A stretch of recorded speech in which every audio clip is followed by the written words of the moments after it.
Today we're going to be making a Puerto Rican sweetbread. So what I'm going to do now is I've got 2¼ teaspoons of yeast. I'm going to put that in there. Along with that, I'm going to put a pinch of sugar, and I'm going to pour my milk in. And I'm going to stir this all up and wait about 10 minutes for the yeast to bloom. Now that 10 minutes have passed, I'm gonna go ahead and take 2 cups of flour and add it to my yeast mixture. And you can use all-purpose flour, but for this I'm using bread flour. And you just want to mix it up until a paste forms. Once you get a paste like this, go ahead and cover it with plastic wrap and put it in a warm place so it can double in size, which will be about an hour. So you want to take a stick of softened butter, 3/4 of a cup of sugar,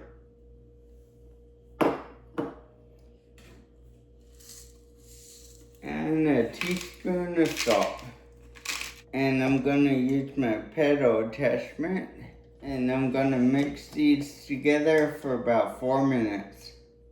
And to that, you wanna add 3 room temperature eggs, one at a time.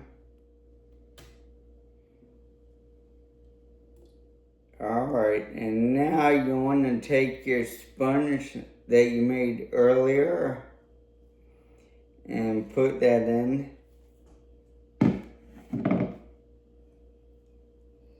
And along with that, you want to put in another cup of flour.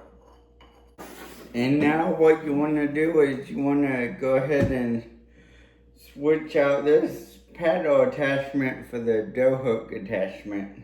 But before you put the dough hook attachment on, you want to go ahead and add your final 2½ cups of flour. Okay, with your dough mixed up, I went ahead and saved the butter wrapper because I'm going to have to smear butter on a sheet pan. And you can use cooking spray if you want to, but I'm going to use my butter wrapper. And what you want to do is take your dough and put it on the pan, stretch it out. It doesn't matter if it doesn't fit the whole pan, but go ahead and stretch it out as best as you can. Alright, and now what you want to do with this, you want to cover it with plastic wrap and put it in the refrigerator from anywhere from 1 hour to 24 hours. So I'll be back tomorrow to finish this up. Alright, it's been 24 hours and I got it out of the pan as good as I could, but it's still a little uneven, so I'm gonna go ahead and knead it some. And I went ahead and floured the countertop so it wouldn't stick. Okay, now that I've got it in a ball like this, I'm gonna go ahead and roll it out to 12 by 18 inches. Okay, once I rolled it out to 18 by 12, I cut it into 1-inch strips with this. So now I'm gonna show you how to form the rolls. You wanna, let me get a good one.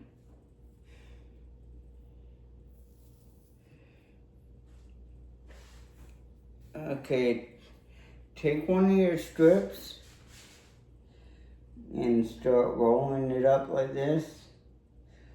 But you wanna roll it so it's offset a little bit so it goes into a cone shape.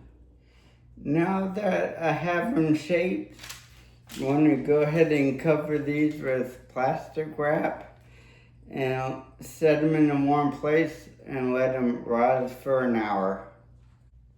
With my hour of rise time up, you can brush them with egg wash, but I don't have any eggs with me right now, so I've got some whipping cream that I'm gonna brush them with. It does the same thing, so I'm gonna brush them with this. And now these are ready to go in a 350-degree oven for 20 minutes. I just took the rolls out of the oven and let them cool off. So I'm gonna prepare the powdered sugar that you put on top. So what I have in this bowl is a half a cup of powdered sugar, and I'm gonna add 1/4 of a teaspoon of cinnamon to it. And I'm just gonna mix those together. And then when they're mixed up, I'm gonna just sprinkle them on top of the rolls.